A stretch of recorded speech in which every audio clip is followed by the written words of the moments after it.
आवडीच्या वालभे मोजविले गोजिरे, पाहता साजिरे त्रिभुवनात्मक गे माये. जे सकळ मंगळदायकाचे प्रेम आथिले, की ब्रह्मरुद्राचे ओतिवेदे सुळे. ब्रह्मादि विद्येचे सारमाईले, देखा सकळ आगमीचे संचले. बारकुमा देवी वरू विठ्ठल नामे माडिले. माऊली ज्ञानेश्वर महाराज की जय. एकतरी ओवी अनुभवावी या ज्ञानयज्ञात आपण श्रीमद भगवद्गीता अध्याय 8 त्यातला श्लोक क्रमांक 23 आणि माऊलींनी या श्लोकवर ज्ञानेश्वरी 8व्या अध्यायामध्ये 217 क्रमांकाच्या ओवीनं केलेलं भाष्य याचं आज आपण चिंतन करणार आहोत. यत्र काले तु अनावृत्तिम आवृत्तिम चैव योगिनः प्रयाता यान्ति तं कालम वक्ष्यामि भरतवर्षभ. अर्थात जन्म घेणे लागे वासनेच्या संगे. त्यात सत्संगाची जोड जर लाभली, सद्गुरूची कृपा झाली, तर मृत्यूलोकी आलेला जीव त्याचा सुद्धा उद्धार सहजपणे होऊ शकतो. महाराज, हा जो भवसागर आहे तो सहजपणे पार करता येतो. परंतु जर वासनेतच जीव गुरफटून राहिला, जीवनाचं ध्येय काय आहे, मानवी जीवनाचं अंतिम ध्येय काय आहे, अंतिम साध्य काय आहे याची जर जाणीवच झाली नाही, किंवा जाणीव होऊनही जाणतं होऊनही नेणतेपणाने वागत राहिला जीव, तर मात्र या 84च्या फेऱ्यामध्ये 84 लक्ष योनीच्या फेऱ्यामध्ये पुन्हा गुरफटून पडतो. पुनर्जन्म त्याच्यासाठी ठरलेला आहे महाराज. परंतु तोच जीव जेव्हा सत्संगाची कास धरतो, परमार्थामध्ये प्रगत होत जातो, जीवनाचं अंतिम उद्दिष्ट जो मोक्ष, त्या मोक्षाच्या प्राप्तीकरता सतत प्रयत्नशील राहतो, त्यावेळेस जीवन कृतकृत्य झाल्याशिवाय राहत नाही. जीवनाची यशस्वीता त्यातच आहे महाराज, की जिवंतपणेच मोक्षाची अनुभूती यावं.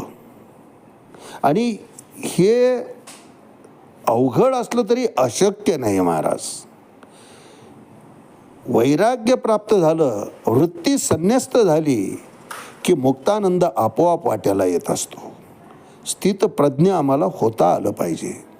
अर्जुन श्रीमद भगवद्गीतेमध्ये 2ऱ्या अध्यायात तेच प्रश्न मांडतो भगवंताजवळ.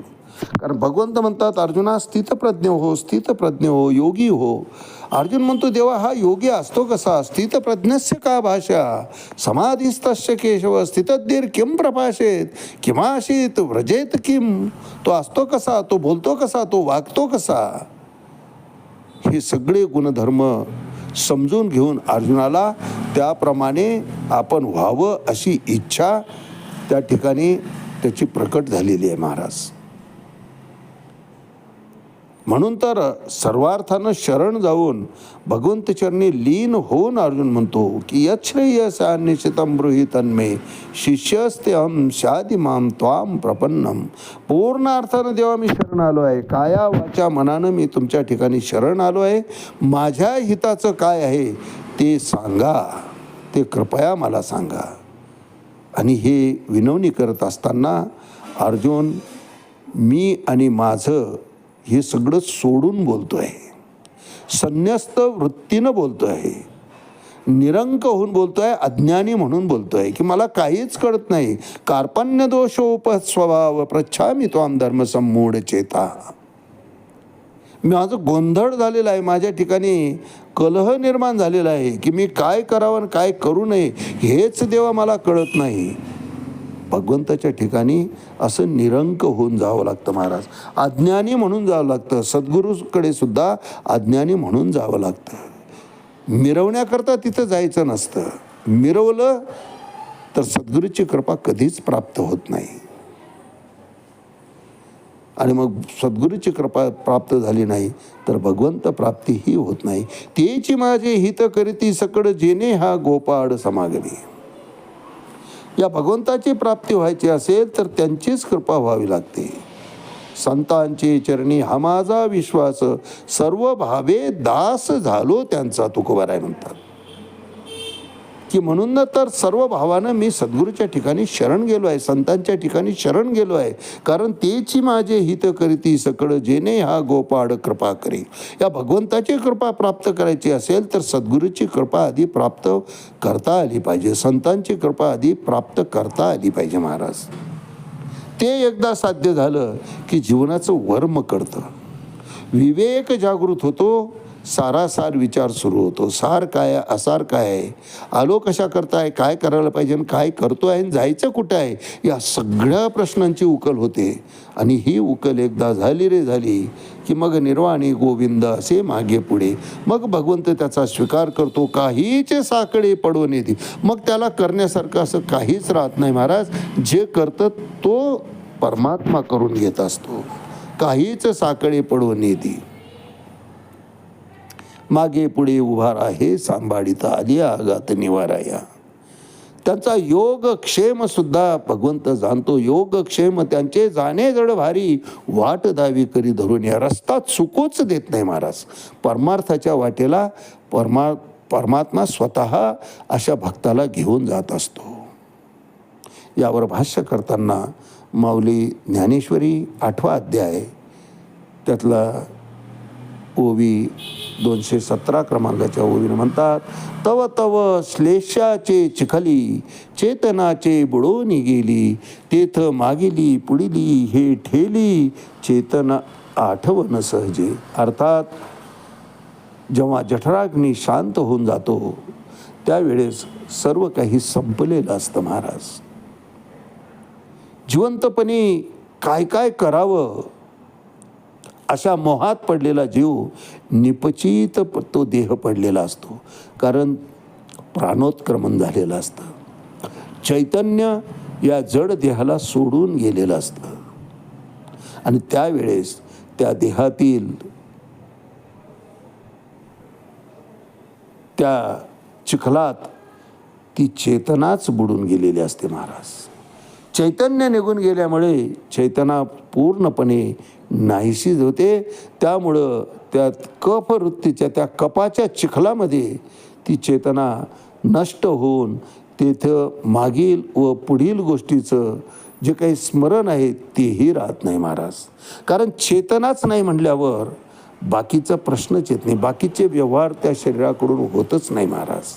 ते व्यवहार तोपर्यंतच होतात जोपर्यंत शरीरामध्ये चैतन्य आहे. चैतन्य आहे तोपर्यंत चेतन आहे, आणि चेतन आहे तोपर्यंत बळ आहे, तोपर्यंत बुद्धी शापित आहे. आणि मग अशा वेळेस केलेली साधना वायाला जाते महाराज. ती साधना वायाला जाऊ नये, ती फलित व्हावं. प्राप्त केलेलं ज्ञान जर योग्य मार्गाने त्याचा आम्ही वापर केला तर साधना कधीच वायाला जात नाही, ती फलित होते. परमार्थाच्या दिशेनं सत्संगाच्या वाटेनं ती त्या मनुष्याला सहजपणे घेऊन जात असते. परंतु विषयांध होऊन विषयासक्त होऊन इंद्रिय तृप्ती करताच जर आयुष्य जगलेला जीवात्मा असेल तर प्राप्त केलेलं ज्ञान आणि थोडी बहुत झालेली साधना हे सुद्धा ते चैतन्य गेल्याबरोबर त्या कफाच्या चिखलामध्ये बुडून जाते. चेतनाच बुडून गेल्यामुळं प्राप्त झालेलं ज्ञान आणि ती साधना याचा सुद्धा नाश होतो महाराज. आणि त्यामुळं मग मागील पुढील गोष्टींचं स्मरण राहत नाही. उरतं ते फक्त कलेवर देह, प्रेतात्मा त्या ठिकाणी शिल्लक राहतो. यावर भाष्य करताना माऊलीनं जे म्हटलेलं आहे, तव तया श्लेषाचे चिखली चेतनाचे बुडोनी गेली, तेथ मागिली पुढिली हे ठेली आठवण सहजे. काहीच शिल्लक राहत नाही महाराज. सगळं समूळ नष्ट होऊन जातं आणि सूक्ष्मदेह मनबुद्धी अहंकार आणि कर्मफळाचं गाठोडं घेऊन पुढच्या शोधामध्ये निघून गेलेलं असतं. प्राप्त झालेला मनुष्यदेह हा वाया जातो महाराज. तव तया श्लेष्म्याच्या नेचिकली चेतनाचे बुडून गेली, तेथ माय गेली पुढिली हे ठेली आठवण सहजी. आज याच ठिकाणी थांबूया. रामकृष्ण हरी पुंडलिक वरदा हरी विठ्ठल श्री ज्ञानदेव तुकाराम पंढरीनाथ भगवान की जय. माऊली ज्ञानेश्वर महाराज की जय. जगद्गुरु तुकाराम महाराज की जय. शांती ब्रह्म एकनाथ महाराज की जय. आदिशक्ती मुक्ताबाई की जय.